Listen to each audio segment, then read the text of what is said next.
Welcome to Three and Out. Today is a bit more of a somber note, at least to start off the episode. We have some things we need to address. We have some things we need to put to bed.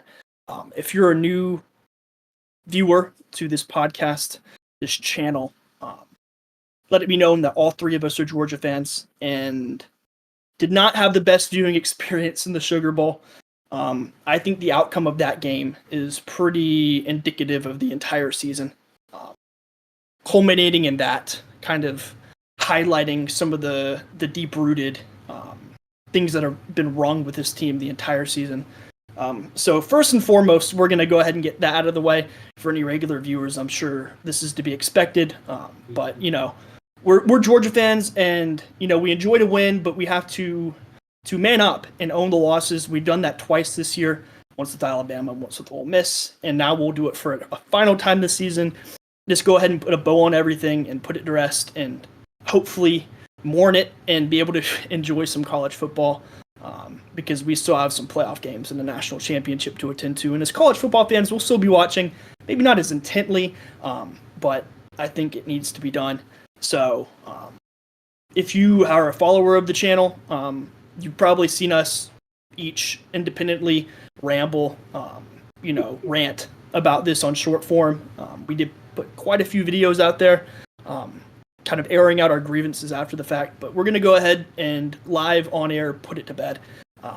So I'll let one of you fellas kick it off, because I could sit here and talk, but we're going to keep it short and sweet and concise as possible and just get some stuff off our chest. This is a Georgia fan confessional. I can go first if that's fine. Yeah. Go for it. In the moment while I was watching this, keep in mind I watched the first half from a car because we had a little flat tire trouble on the way home. But anyway, as soon as I turned the TV on, as soon as the halftime's over, I have a little bit of hope, and then I turn the TV on, and that hope is gone. 100-yard kickoff return for a touchdown. But anyway, not even about the game, just about the season in general. Honestly, I'm not that surprised with the outcome of this game. I was hopeful that we could put the pieces together.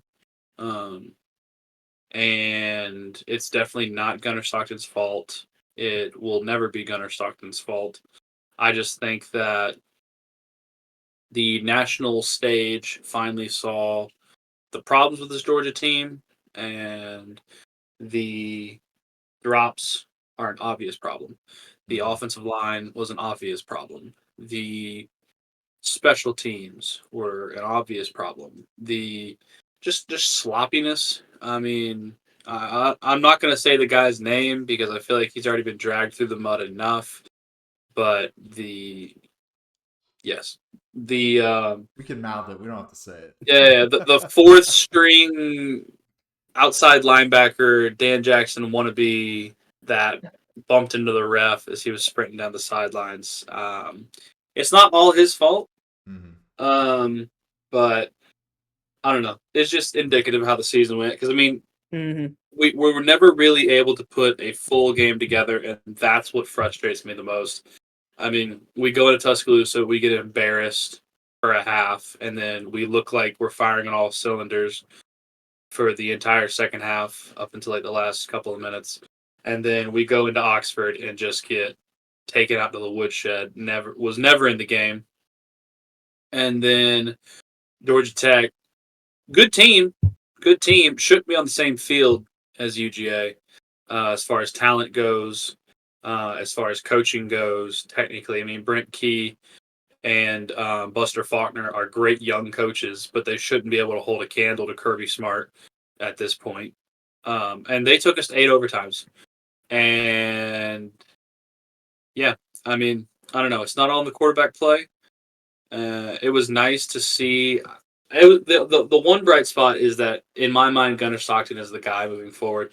I hope that he's able to cement himself as that in the off season and in fall camp and spring camp and everything. Because as the Georgia coaching staff has shown, we don't do well with quarterback controversy. So it'd be really nice to have a guy going into next season. And yeah, you gotta restock, reload. We've already had a couple good days on the recruiting trail. Mm-hmm. But I don't know. It sucked.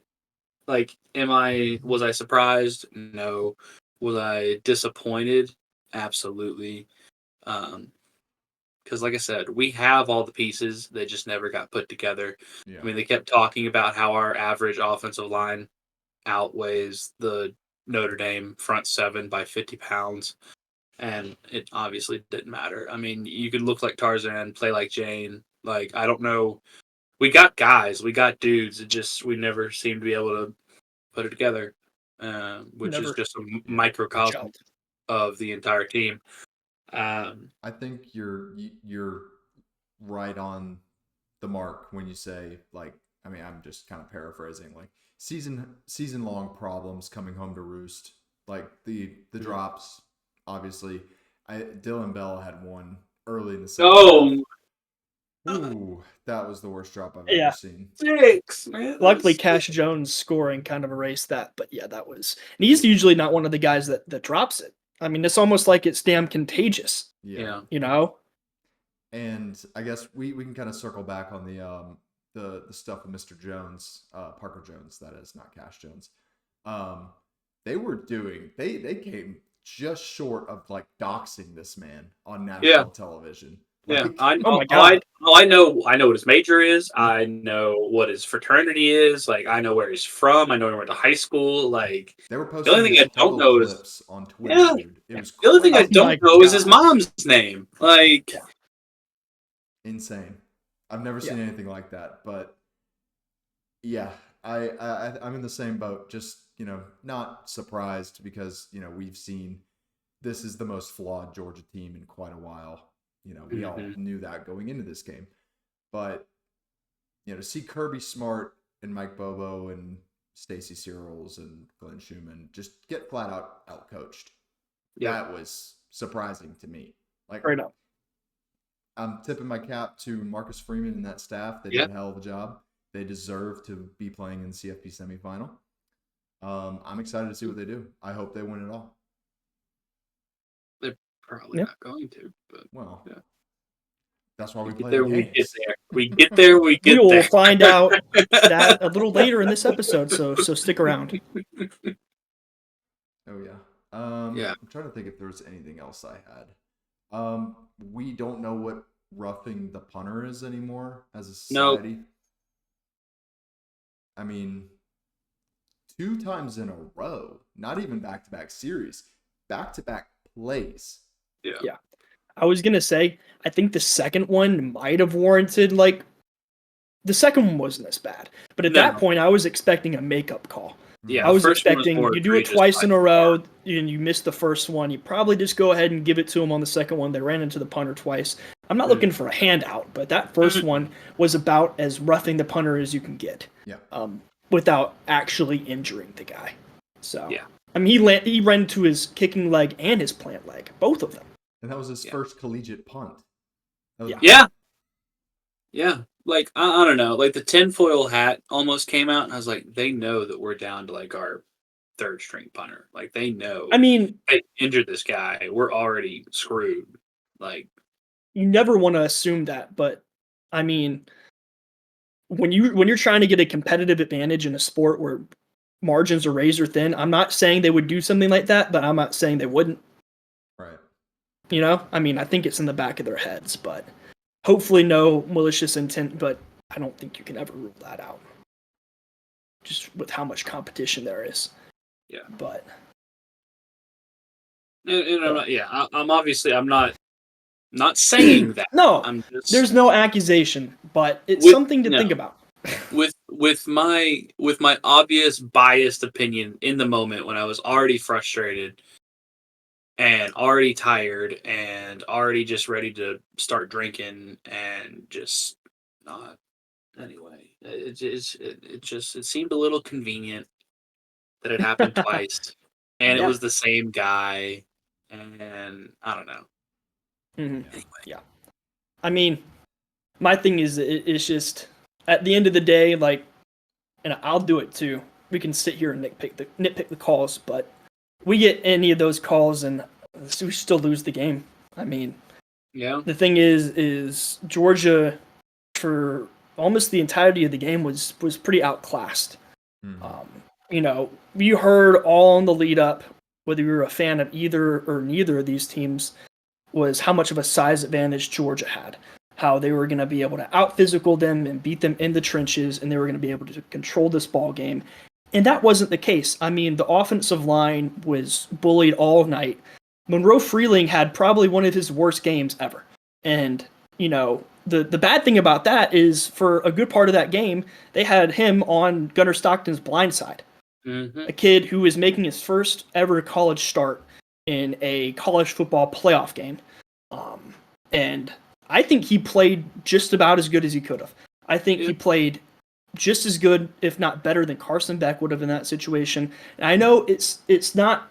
There's a small portion of the fan base that has gone after him. I think most people with common sense that watch the game that are Georgia fans don't really think it was much Gunner's fault at all.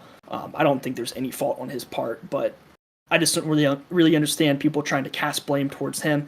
He's pretty obviously going to be, either in a quarterback battle or quarterback one this next upcoming year. He'll compete with Ryan Puglisi in the Georgia quarterback room. Jaden Rashada just hopped in the portal today. So, it's looking pretty clear cut for him in the future. And I think he made good throws. I think he took deep shots and made good decisions and made throws that Carson wasn't even making down the stretch. Deep shots. It was just, I will say, I think the biggest disappointment for me this year throughout the season was just how inept the run game was. I mean, I think this is the worst Georgia run game we've seen in the past decade, at least, to be honest with you. Georgia's had a couple years where, maybe you don't have the guys, but this seemed as close to a pass-first Georgia team that I've seen in my entire life. Georgia's not really a team that's traditionally liked to lean on the passing game to win them football games entirely. Down the stretch, that's kind of what they had to do to try to get back against Notre Dame. That no run game also affects play action and the passing game and stuff like that. Just really an anemic Georgia running game the entire season. Sorry to interrupt. Do you attribute that more so to the offensive line or more so to the guys? That's a good point of that's a good point of clarification. I don't think the running backs themselves have been the worst that we've seen. I think ETN definitely has been a bit more boom or bust than I expected coming into it. I mean, the man turned into an animal anytime we played against Texas. Yeah. Obviously, Nate Frazier has been solid, but the running back room has been riddled with injuries, but I blame the offensive line just as much. And I'm not trying to, get on the Bobo hate train. I don't think he's making bad play calls. He's making play calls where if the execution is right, it probably works out better. But I would also like to see some more creativity in the running game, whether that's, varying what you do. And especially with Trevor Etienne, running between the tackles. Yeah. It was pretty predictable, a lot of between the tackles. I don't know. I mean, maybe it's just me thinking back to Todd Monken, and maybe those running backs we had with them were better, and the offensive line was better. But I think the play calling can be a bit more imaginative, but I don't think you can point to any one thing. It's offensive line, it's execution, it's running backs being healthy, and having experience. I mean, Nate Frazier was a true freshman. I definitely agree, at least on the ETN front. I think it's more of them not really knowing how to utilize ETN. He didn't do a lot of running between the tackles at Florida. Like, he's not a big guy. You get him out in space, you get him the ball like in the flat. He's that kind of player. He's that Swift-esque, he's gonna make a move in space. Mm-hmm. I liken him to a lot to me with James Cook and kind of his skill set. He's a receiving back, and I mean, I don't really know how many times we use the running backs out of the backfield in the receiving game. We threw a lot of screens to wide receivers, but running backs weren't really a part of the game plan when it came to throwing the ball. And with the guy as diverse as ETN, I mean, I feel like you're almost doing him a disservice because anywhere he gets drafted, it's like the James Cook type. You run him out of the backfield and he can catch the ball too. But I think, the lack of the run game was just one thing among many others. Y'all already touched on all of them. I don't want to beat a dead horse, but there was a lot of deep-seated issues in this team that down the stretch of the season I was trying to ignore and be like, yeah, we can make a run. But obviously, you come out, you play a team as good as Notre Dame, and hats off to them. They played their asses off. Yeah. They were ready for the moment. This is probably the first time, maybe not the first time, but one of the only times I've witnessed Kirby Smart just get totally outcoached head-to-head in a playoff game. And, I mean, before this, if you think about it, I know this is kind of a cherry-pick stat, but Kirby Smart had never lost a game in the college football playoff outside of the national championship before, and it was only semifinals, but before, if he made the playoff, he was in the national championship. So I think it was a lot of things that mounted throughout the season, and I think it all showed during that game, and it was very indicative of how we had gotten to that point. But I'll get off my soapbox. I could talk for a lot longer, but yeah, no one wants to hear us continue to complain about Bobo's play calling. Yeah, and I want to emphasize that I'm not just one of those people that's going to throw it all on Bobo. If he made play calls, a lot of good play calls in my opinion. Not a lot of them were bad. It's just sometimes it's a little bland. But if we had the guys to execute it, then it would be perfect. Yep. So. Yep. So. All right. Anyways, unless y'all have anything else, I'm willing to tuck this in and kiss it goodnight and never revisit it again. Yeah. No, I think we've already hit like the 10-minute mark on this. So. Okay. Well, then there you go. Fellow Georgia fans, if you're watching this, let us know in the comments your thoughts. This is a safe space to air your grievances. Just let us know what you think. Obviously, a disappointing end to Georgia's season. We're all sad about it, but there is more college football to talk. And we're going to go ahead and dive into that and hopefully forget about all of our sorrows. Probably not, but it is what it is. We're going to quickly run down the quarterfinals just because there's only really one game that's worth talking about. And if we're going to go chronologically, I guess we could go ahead and... Probably for the best. Yeah. Oh, no, okay. We can touch on Boise State, Penn State first. How about that? Let's go chronologically. So, New Year's Eve, Boise State, Penn State. That one was a pretty decent game. It wasn't a bad game. No. Wasn't a bad game at all. But I think, came down to it, kind of showed the talent difference between these two teams. Mm-hmm. I'm going back and refreshing myself, looking at the box score. I'm not a box score watcher. I watched the game, but you gentlemen have anything you want to say about this one? It's just Jimmy's and Joe's, man. Yeah. Penn State's got the Jimmy's and Joe's. I mean, they got guys. Boise, they're gonna make a run. Way too much. Yeah. Madsen. For Boise to win that game, they needed to play near perfect, and they did not. And I mean, that's fine. Like that, that's football. I would argue that Boise played better than Georgia. I'm not saying Boise would have beat Georgia. I'm just saying that, given the circumstances, Boise outplayed Georgia in their game, and played not great, and still didn't lose by too terribly much. I mean, for the most of the part, they held Genty in check, which was very easily to see. Like, that was their goal. That was their game plan. Hold him in check, make somebody else beat us. And it worked. So. Yeah. I know Genty fumbled twice. Did he lose both of those? I don't recall. I honestly any of them? He lost one. I know Madsen lost one, so that's 4 turnovers by Boise State. Yeah, I mean, look, you're not winning games like that. I mean, I think a lot of people were skeptical about Boise winning this one, rightfully so. I know a lot of people wanted to see it, but I think they did pretty serviceable for a Group of 5 team in the first year of the playoff. I mean, we're talking about a Penn State team who is playing this Thursday for a shot to make the national championship. Mm-hmm. So, this Penn State team on paper is pretty damn good. it's been spotty for them throughout the season coming out and executing. But honestly, even though they lost, I felt like they kind of unlocked another gear in their offense when they played Oregon in that conference championship. Maybe kind of learned something about themselves. But this one, I mean, just looking at it, they didn't have to win it through the air. If you look at the running back output, I mean, Katron Allen and Nick Singleton, excuse me, both had a really good day, almost 100-yard rushers individually. And that's what Penn State's going to do. They're going to run the ball on you. And if you're Boise State and you don't have the athletes to stop it on defense, it's not going to be a good day. So. I mean, yeah, this is just one of those games where, I don't know, Penn State just kind of got out to a semi-decent lead and then just did their thing. They played into their game plan, played into their strengths, and at the end of the day, there wasn't much that Boise could do about it. No. So. I mean, they had the guys looking at it. Tyler Warren had 2 touchdowns. Nick Singleton had 1. Katron Allen almost had 150 rushing yards. Drew Aller had 3 touchdowns. I mean, Penn State played about just as good of a game as you could expect from them. Yeah.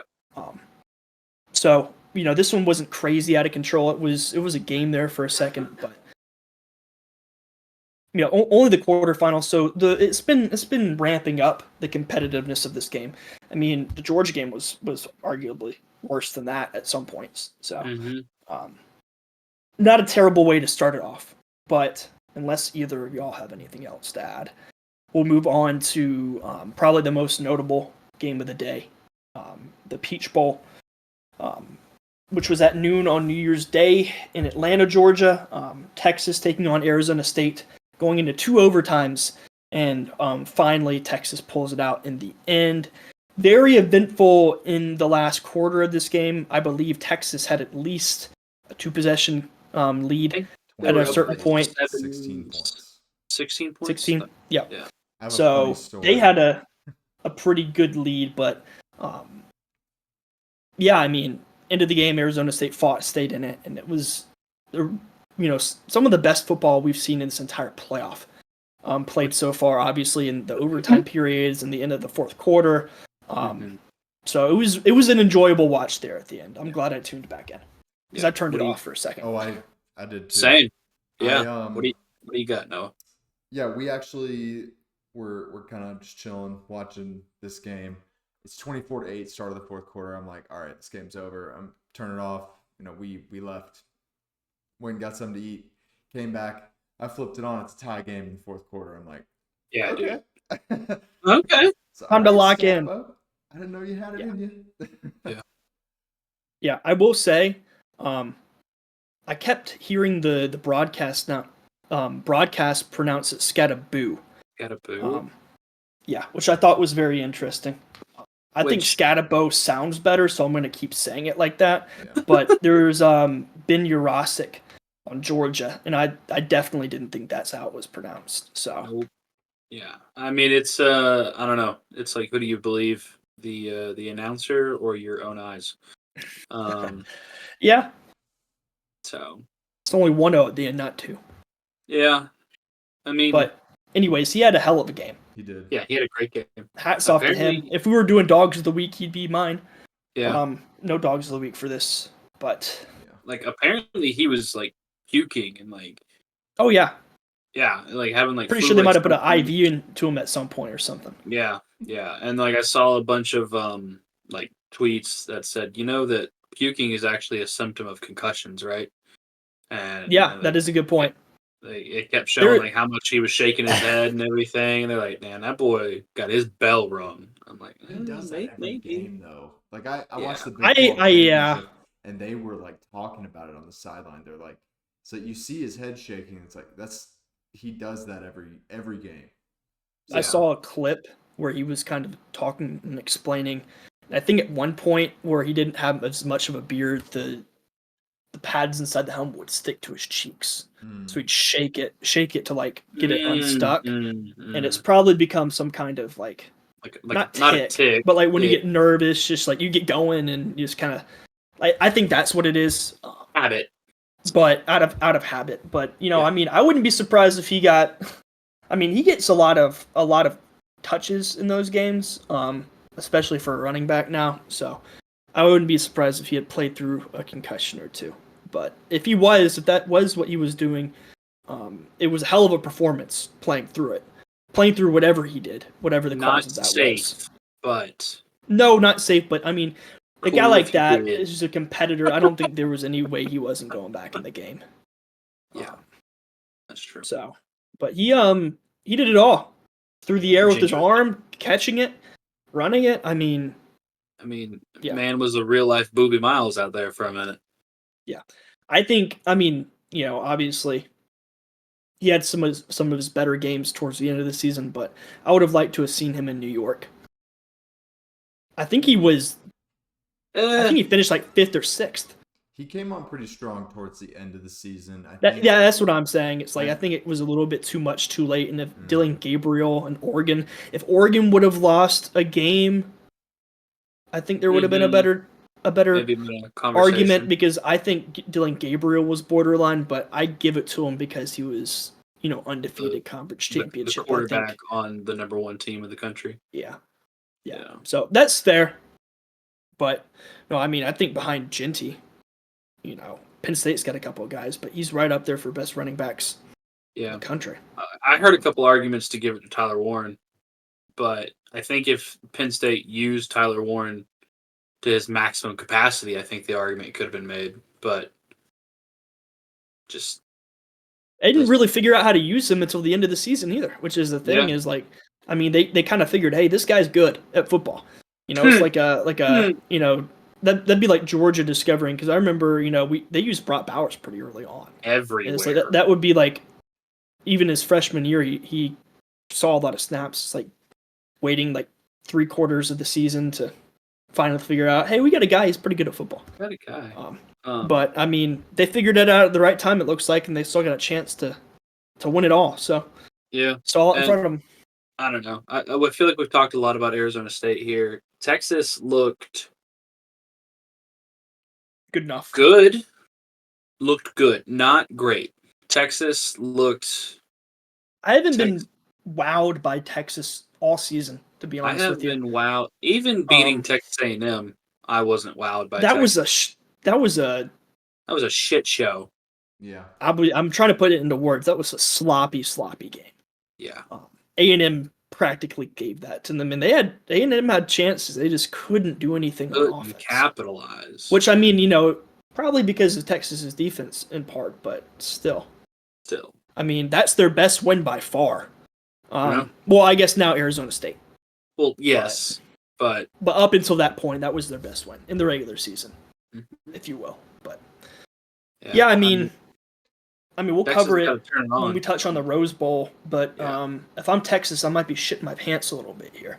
I was about to say that. I'm like, if Georgia was playing Ohio State, I'd be shitting my pants. If Georgia were to play Ohio State, I would take Ohio State to cover probably 10 points at least in that football game. With the way that they've looked and that Georgia looked their final game, that might have been a splattering. So, but anyways, we can use that as a segue into the final game that we need to cover for the quarterfinals. The Rose Bowl, the granddaddy of them all, was probably the worst playoff game we've seen so far. Pretty straightforward. Oregon didn't get off the bus. Ohio State firing on all cylinders.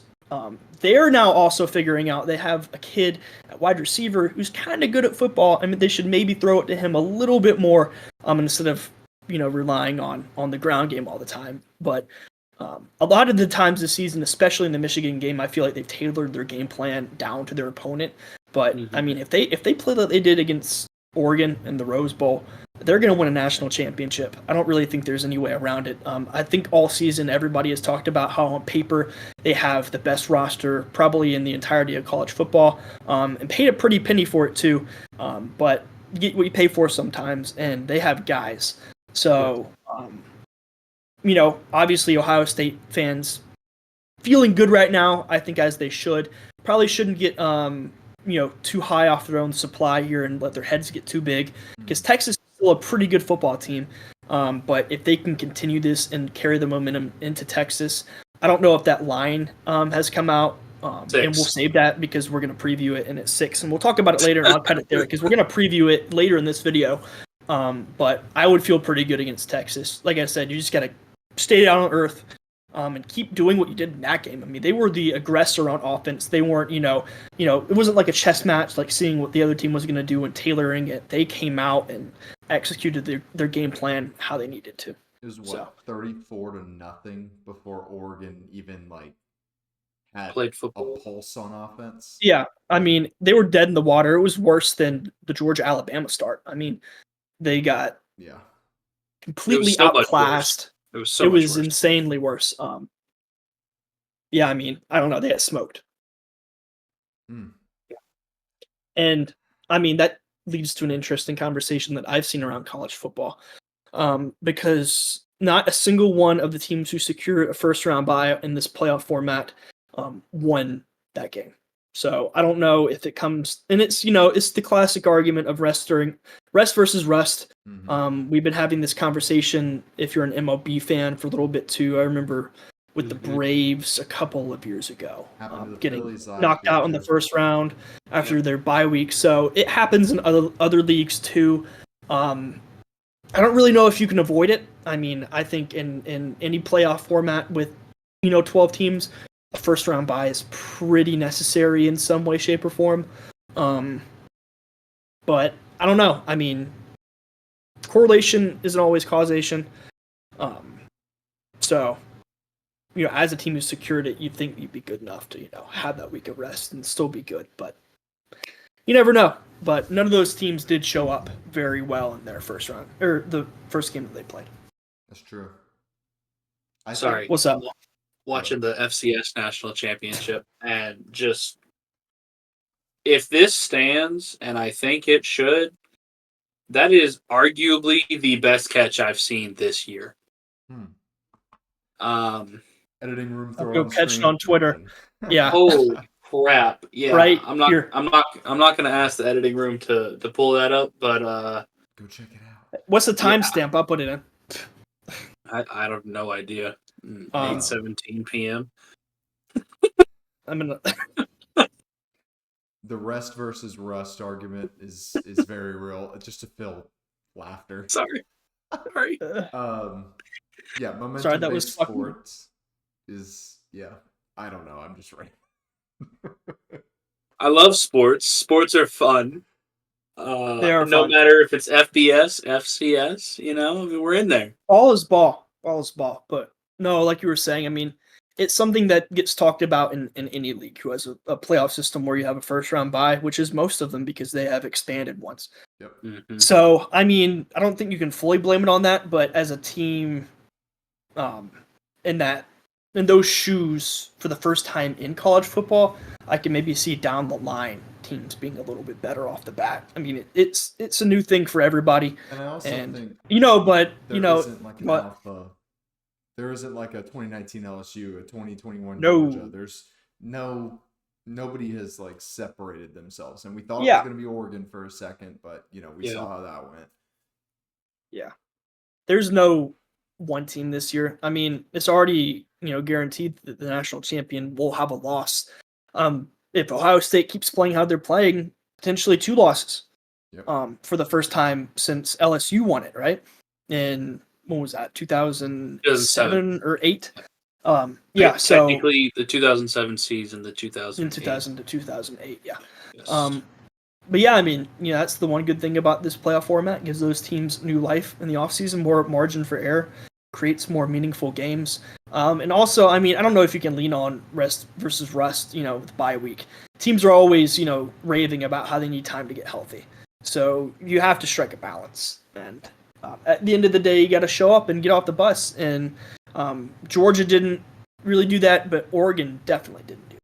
Yeah. So I mean, I don't think with a week, I don't think if they didn't have that bye, that would have changed the result of that football. Yeah. Rest versus rust would imply that every time a team has a bye week, you should take whoever they play next to beat them. And that's just not the case. Yeah. No, I mean, it's obviously, a lot of people admittedly me like to cope. So, if that makes you feel better, What? be my guest. But It didn't stand? That's crazy. I'll still put it in there. Hey, yo. There you Hey. go. Hey now, don't tempt me. Anyway. Yeah. I mean, that's pretty much it on recap. Unless y'all have anything else to add. See if I the don't really bias think it warrants too much. But punch it in. After all, all that right. slant right for a touchdown. All right, I'm Sad. done. Sad. Okay. Well, in that case, we can get into some preview. Hold on 1 second. I'm trying to pull it up here on my phone. Ugh. So I made a video about the schedule of the semifinal. I would be pissed if my team was playing on a Thursday night at 7:30 or a Friday It's sickening, night honestly. at 7:30. It is. I just don't understand why the NFL doesn't stick with their normal schedule. Yeah. It's their like super wild card weekend, and like I get they've squatted on that weekend since they moved the games to Saturday, which that's fine. And I'm sorry, we're not giving this the proper intro it needs for the shorter. I'll run it back. We'll Just run go back. for it. Yeah. I'm getting on my soapbox. I'm just like, college football should not be scared to stand up to the big bad NFL. I'm over these weirdly scheduled games. It sucks. Yeah. I mean, I think that's why it's been the national championship has been on Monday. Correct? I mean, yes. Because when you get into January, you're stepping on the toes. Because then the NFL has the control of the entire weekend.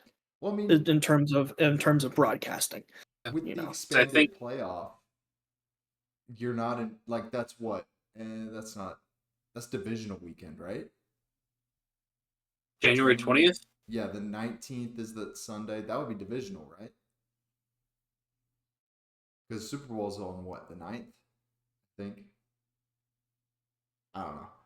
Yeah, you're getting pretty deep into it. It's like just make it on a Saturday. At that point. Your sport dominates Saturdays 90% of the season. I don't know. The divisional round is going to be on the 18th and 19th. Yep, there you go. Yeah, there you go. So, I mean, if I was the NFL, I would give you a Thursday night game, 2 Sunday games, and a Monday night game. For divisional? Yeah. Or just do 1 o'clock, 4 o'clock Saturday.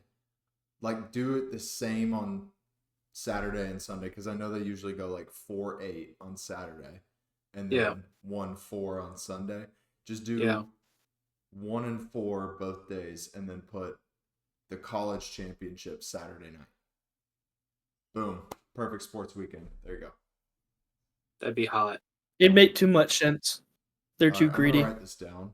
Well, they would probably go 1 and 4 on Saturday, and then the Natty that night at like 8 o'clock, and then Sunday they'd probably just go 4 and 8 o'clock. That would be a wonderful weekend. That would be a great weekend. However, will we ever see it? Probably not. And they try to make it sound better, like, oh, the national championship's on MLK Day. I don't care. I don't care. It's not the day of that I'm worried about. It's the day after. I'm staying up until 1 a.m. to watch this game, and I'll be at work. Yep.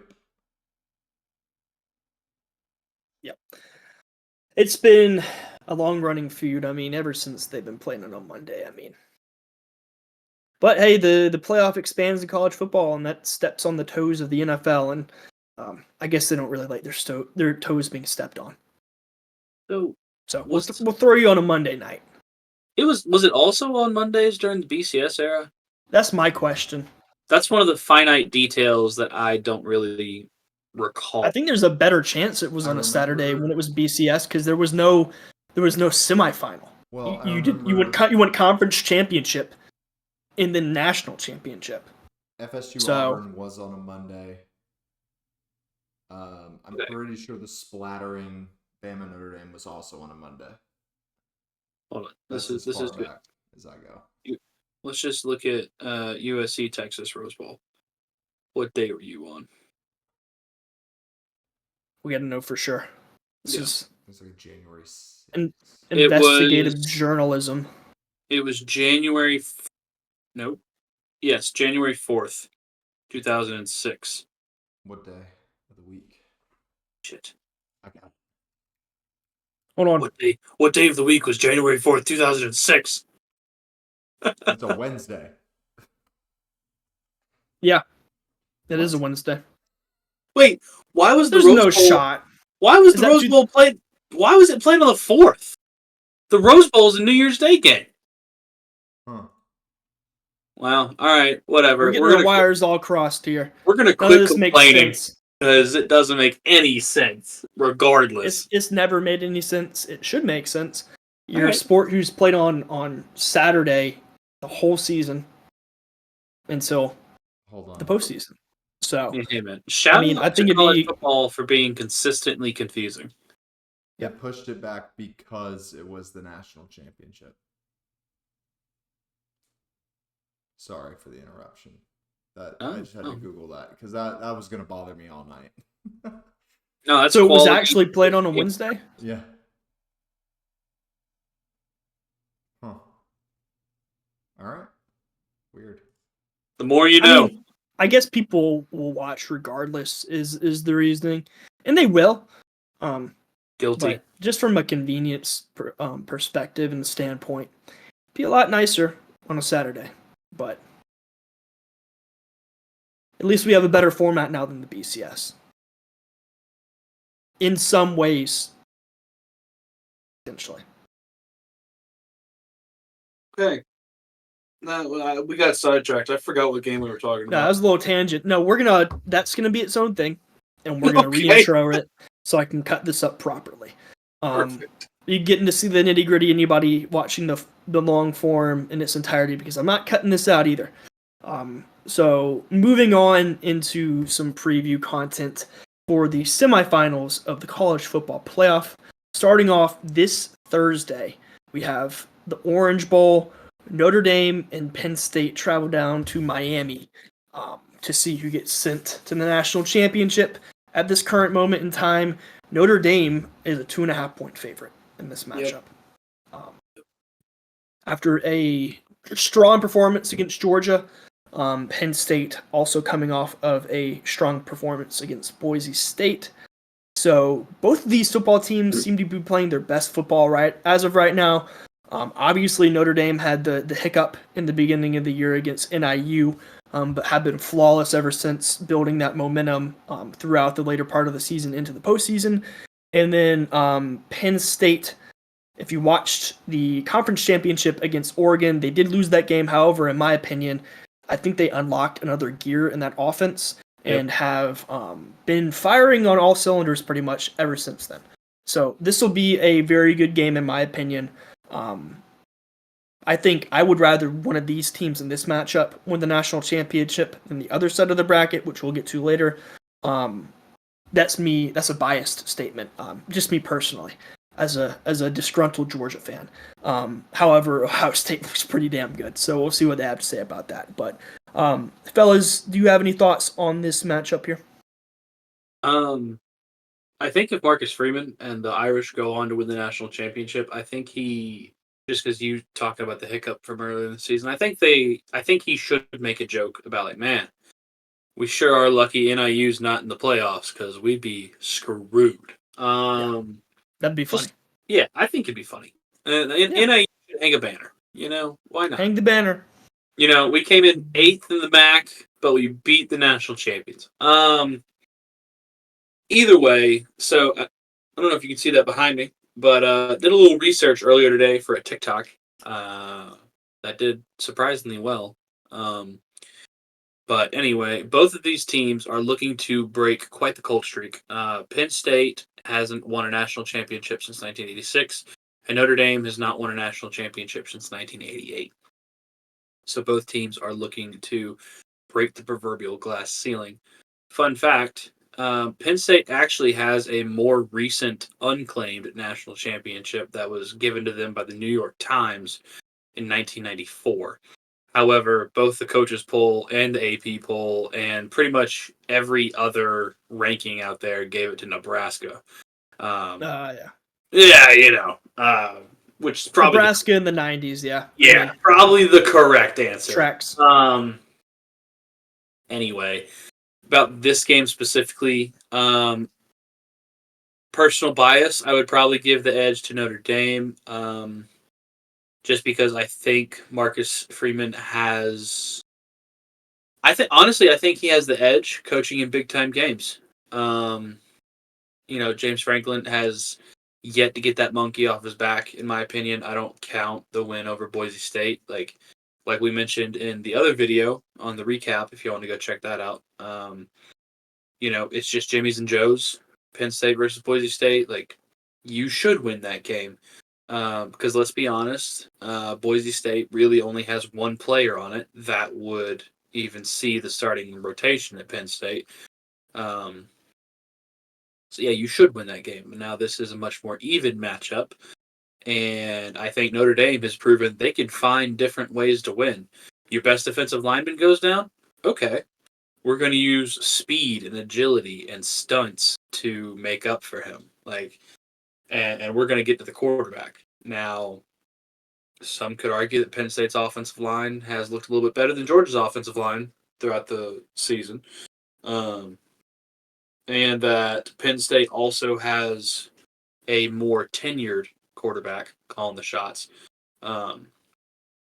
So his line presence and being able to read the Notre Dame front will probably come into play here. That'll be my guess. But I still think if it's going to be this close, then you got to give the edge to coaching. And I think Marcus Freeman has the opportunity to cement himself as one of the up-and-coming coaches who is here to stay, which I think would be really good for his career, considering the narrative around him is that he can keep it close in big games and potentially win big games, but somehow loses to FCS schools or Marshall, So I don't know. I think that'd be good for him to win one. Yeah. I am having a very hard time getting a read on this game. Mm-hmm. It's perplexing to me just because Penn State always has a pretty solid defense. I don't know how they would stack up against Georgia's defense. I would probably. Yeah, why do you think I used the cop-out answer to go with coaching? That's true. I think I'd probably lean Penn State. I'd do some soul searching based on the secondary, but Notre Dame was not beating Georgia. It's not ridiculous to say that. They weren't beating them over the top. It's just Riley Leonard is the question mark for the Penn State defense, and yes. I don't know. Are you asking yourself if they'll be able to stop Riley Leonard? What team have they played that has a rushing quarterback? I don't think they've really been tested by one. Like Dylan Gabriel, maybe, but his mobility is more of a pocket mobility than get out and hurt you on the ground. That's intriguing to me. They haven't really been tested in that regard. What about they played SMU? Oh, yeah, that's true. They did play SMU. He said, I'll be damned. All right, I'll be damned. Right. That was a football game that happened. Yeah. That did happen, and they won by 28. I like Penn State in this game, but I don't trust myself to like them to trust James Franklin. If that makes any sense. I don't want to trust James Franklin. Just to put it into perspective, Kevin Jennings went 20 for 36 for 195 yards and 1 touchdown and 3 picks. Yeah. And had negative 25 rushing yards. That's that pass rush. There you go. Yeah, if they can keep Riley Leonard in the pocket, they're gonna be celebrating on the flight home. Absolutely. That's all I got. Yeah. Yeah, I mean, I think Riley Leonard's legs kept that offense alive. I don't think everything Georgia did on defense was bad. But they could not contain him for the life of them. He beat them all day, and that was kind of a not to get into Georgia because we've already talked about that, but that was a problem that Georgia's had this entire season. Yeah. So we'll see if Penn State can rise to the occasion. Obviously, they've already played a running quarterback against SMU and contained him very well. Obviously, finishing with negative rushing yards. I'm going to be honest. I think I like Penn State here personally in a slim margin. I think both these teams, from an outsider viewpoint in college football, are pretty likable. I know a lot of people feel a certain way about Notre Dame, potentially as a blue blood back in the day, but as of right now, these are teams who are kind of trying to rebuild and kind of ascend back to where they used to be. So I think I'm good with either of them, but looking at Penn State, I just think they're getting hot at the right time. They're building momentum in this playoff, and there's just guys on that team that I like a lot. And I think personally, I like Drew Aller's ceiling potentially a little more than Riley Leonard because I think Drew Aller's a better passer. I think Riley Leonard is serviceable as a quarterback through the air. I don't think he does anything that will wow you to a crazy point, but what he does with his legs and the passing lanes that he opens with that, I think are pretty critical for Notre Dame. I don't know. I think this one's margins are pretty thin. I like both head coaches. They've, both have been great coaches down the stretch here. I don't know, man. I think Penn State's due. I think they've had this reputation of not being able to win the big one. They won a couple so far. I think I like them here. All right. I kind of want to defend something I said earlier because I feel like it could be misconstrued. Because, I'm saying that Penn State and James Franklin still haven't gotten the monkey off their backs as far as winning the big game. I want to make it very clear that Penn State, for at least the past 5 years, excluding the COVID year, I can't remember how that season went off the top of my head, but Penn State has consistently, and I mean consistently, been a top 10 team. Now, I'm not talking rankings. I'm not talking schedule. I'm talking just as far as programs go, they are a top 10 program in the country. And I feel like they have consistently been through the 10 to 7 range, no matter what the gear is. And a win here would almost catapult them into a top 5, especially if they win the national championship. That fixes everything. Yeah. This is the year to do it. Yeah. So, yeah, I just want to clarify what I said earlier that, Penn State hasn't really won the big one yet.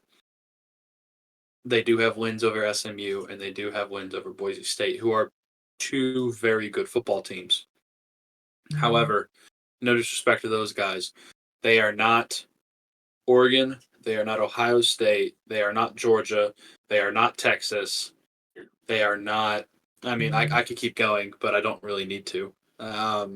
Just when it comes to having similar athletes, similar coaching staffs, similar environments they're used to playing in, that's the monkey I'm referring to. Because, Franklin's record against Ohio State and Michigan speak for themselves. Franklin's record against top 10 teams speak for themselves. So, win here would be huge for him. Yeah. They're going to have to come prepared, though, because, I think that's a good point when you think about it. Penn State's path here, they play the runner-up in probably the worst power conference this year. Mm-hmm. And then you play a group of 5 team. Yeah. Not to knock their wins. They've looked good. And I think, like I said earlier, for their sake, I'm hoping they found another gear in that offense against Oregon if they have to use it. But yeah, they've been able to run their If they're able to run their game plan and keep it on the ground and ground and pound it first and run play action with Drew Aller, they'll do that to you to death. And they've been able to do that so far. So we'll see if Notre Dame can knock them kind of off of that platform. Good deal. All right, enough about that. But I am excited about that one. I'm excited for both of them. I'm a little more worried about this next matchup, though. just because of how each of these teams looked in their previous game in the quarterfinals. We have Texas and Ohio State facing off in the Cotton Bowl. Obviously, Texas coming off of a double overtime victory against Arizona State in the Peach Bowl, and then Ohio State coming off bludgeoning Oregon in the Rose Bowl in the quarterfinals. So one team here I think has the obvious momentum, being Ohio State. Ohio State is currently a 5.5-point favorite in this game, and I think that's pretty accurate. Just looking at the results of their previous games, we were talking about it earlier in this video, but I've really yet to be super impressed by a Texas win. Obviously they beat Arizona State. Not to discount Arizona State, but I feel like the kind of general opinion of them was they were one of the weaker teams in the playoff, even though they did secure that first round bye. A lot of people thought they were outmatched against Texas. And Texas just came out and both the early lead let them come back. But I don't know. My gut feeling off the rip is I like Ohio State here. If they play how they played against Oregon, I think they win the national championship with not too many problems. But I want to know what y'all think. I think I'm in the same boat. Honestly, I think the come to Jesus that Ohio State had to have, the tough, conversations they had to have internally before the playoff, you can tell it's paying off. It started with, them beating the brakes off of Tennessee at home, and then, going to the Rose Bowl and doing the same thing to Oregon, who was the consensus number one team heading into the playoff. So they're finding their stride, and they're finding it at the right time. Jeremiah Smith, absolute stud. Emeka Egbuka, also a stud. I could just, there's like a list that long of just dudes all over this roster for Ohio State, and they're the hottest team in college football right now. There's no debating that. And Texas, I think, you alluded to it, they did not look the best against Arizona State. I think I don't part of me places that on Quinn Ewers, part of me doesn't. I think the play calling was kind of lackluster, especially in the late game stages of that Arizona State game. Hopefully, what do you mean? What are you laughing for? I'm just glad I'm not the only one who gets stumbles over my words and my brain's moving faster than my mouth. Yeah. I'm trying, man. I'm trying. No, you're good. You're good. I'm sorry. They found a way to win when it mattered, and they're here. So, yeah, I think I'm with you. I like Ohio State in the Cotton Bowl. Yeah, I think the last time that I remember off the top of my head, Texas actually meeting expectations when it comes to beating a team was against Florida. And I'm pretty sure Florida was down to their third string quarterback and their fourth string secondary. Correct. And then before that, it was literally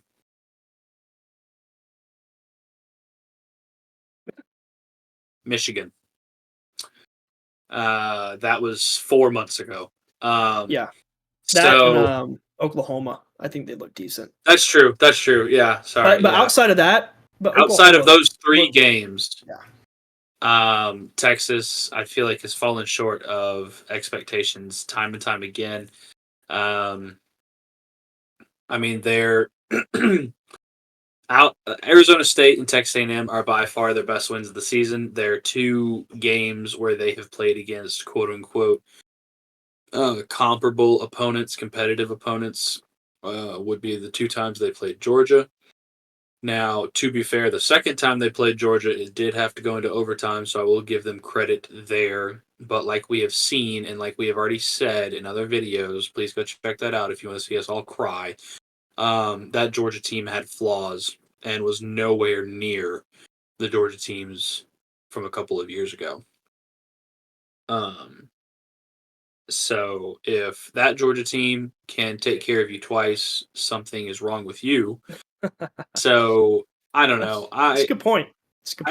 I have a hard time. I'm saying a lot of words, but at the end of the day, it's going to be Ohio State. That's who my pick's going to be. I think based on what we've seen their past 2 outings, I'd probably be tested for drugs if I said anything else. Just because Ohio State has had the toughest route to this point, and I'm pretty sure they've also had the largest average margin of victory to this point. So, yeah, I mean it's ridiculous. I think the only route that could have been more difficult would be if Tennessee was still in the playoff. That would have been on the road in Columbus and practically on the road in the Rose Bowl against Oregon.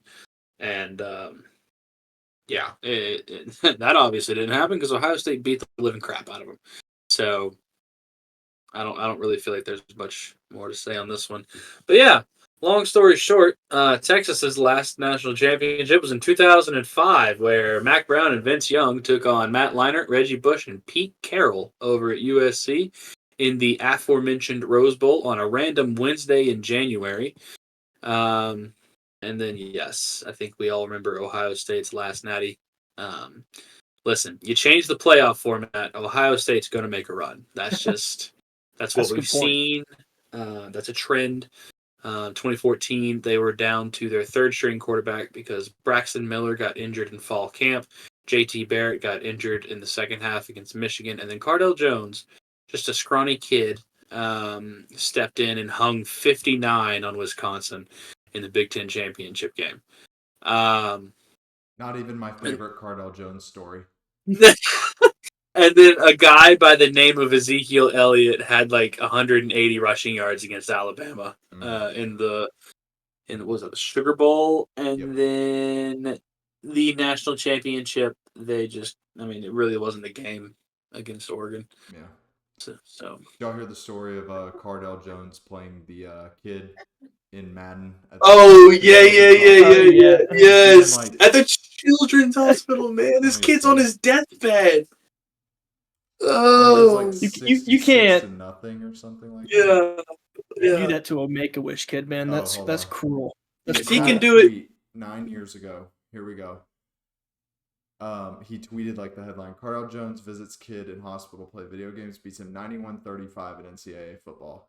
He tweeted that and said, "Man, I wish everyone stopped saying I beat a kid in the hospital 91-35. It was 98-35, had 91 with 126 left in the fourth."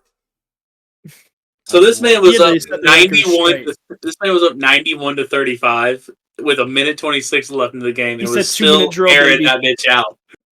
He said, "No, I need an onside kick at the ball back, hang triple digits on this kid." That's hilarious. I mean, awesome. Hate it for the kid, but like, I don't know. To have that moxie though. You definitely do. Like, if you're that kid, like you grow up, right, and you're like, listen. You know that guy that Cardell Jones beat the living shit out of in Madden a couple of years ago? That was me. I put up 35, you know? Yeah, exactly. No, that's a lifelong memory. And I think, I don't know, I think sometimes you want your quarterback to be a little bit of an asshole. So he was a competitor, all right? That's what he was. Yeah. No days off. Yeah. But anyways, long story short, I think we all like Ohio State here. If that wasn't perfectly crystal clear, I don't think I'd take anybody against Ohio State right now. Anybody remaining in the playoff, I wouldn't take them. Yeah. Like, yeah. Like, we're not putting Ohio State up there with like, you know, the Joe Burrow LSU's. No. That's not what I'm saying. That could be a different conversation on where they rank as national champions. Because I think they'd be stronger than Michigan last year. Yeah. But they weren't stronger than Michigan this year. How many people how people in our comment section feel about Michigan's team last year. I think they're one of the weakest in the history of the playoff format. But there have been some very strong national champions. This 2-loss Ohio State team would, Michigan fans would probably try to dox me for saying that. So we'll see if we have any Michigan viewers watching. They'd probably we'll see if Ohio State can actually make that a reality and win a national championship with 2 losses. They very well could with how they're playing. So, I mean, hopefully the Michigan faithful, all they have to say is 4-0 and just leave it at that. I mean, they have that. I mean, they planted their flag and got pepper sprayed and beat them. Hey, I mean, if probably hang the banner if Ohio State did win the title this year, they would probably hang their own banner. Beat the national champion. Ohio State calls Michigan that team up north. Mm-hmm. What does Michigan call Ohio State? I don't think they do like down south, or I don't think they have. I don't know. That's a good question. Them bitches in red. Seems a bit one-sided because I know. Well, they cross out. Is it which school crosses out the? Is that Ohio State crosses out the M's? M's. Okay. Yeah. So what does Michigan do? It seems a little one-sided. Whoop that ass. I mean, yeah. It looks like it. What'd you say? He said, "Kill them with kindness." Kill them with kindness. Captain Khaki Pants. He's actually doing pretty well in the NFL. Yeah. Anyway, all right, we're rambling. Brandon, please. We are rambling. Let's. I'll take us home here. So, but yeah, if you made it to this point in the video, we very much appreciate you watching. Whether this is probably going to be on the end of the preview, or if you watch the whole thing, we appreciate you. However you watched it, no matter how you got here. Shout out to anybody that's coming from short form that has been very strong lately. Lately, we've been on a pretty good run on that. So the engagement on short form and long form really keeps us motivated and engaged to keep making content for you all. Feel free to let us know anything you want to see at any point in time. Kind of trying to community build a little bit here. Getting close to our goal of 750 on YouTube. Our short-term goal as of right now, and then beyond that is 1,000. But that's our next milestone. So if you're here and you're become part of the community, we're still 6 away. So we appreciate anybody that's been around. If this is your first time, if you're coming back, thank you for watching, and we'll see you in the next one.